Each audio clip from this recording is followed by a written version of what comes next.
இப்போது இந்த எஸ்ஐஆர் நம்ம தமிழ்நாட்டில் எப்படி ஒர்க் ஆக போகுது?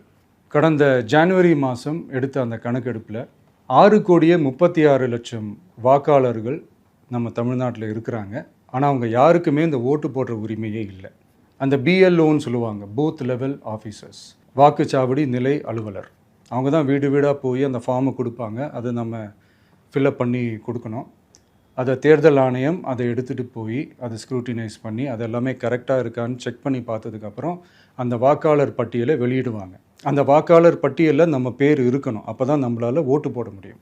அந்த புது பட்டியல் வர்ற வரைக்கும் நம்ம வாக்காளர்களான்றது அது உறுதியே செய்ய முடியாது.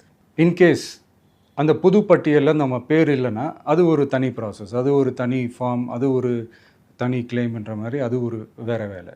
ஸோ இந்த மாதிரி நிறைய சிரமங்கள் குழப்பங்கள் இருக்கிறதுனால மக்களுக்கு இது மேலே ஒரு கன்ஃபியூஷன் ஒன்று இருக்குது. இது என்ன வெரிஃபிகேஷனா, இல்லை ஒரு மறைமுக ரீரெஜிஸ்ட்ரேஷனா, இல்லை இது ஒரு நியூ ரெஜிஸ்ட்ரேஷன் மாதிரியே தானா அப்படின்ற மாதிரி நிறைய கன்ஃபியூஷன் இருக்குது.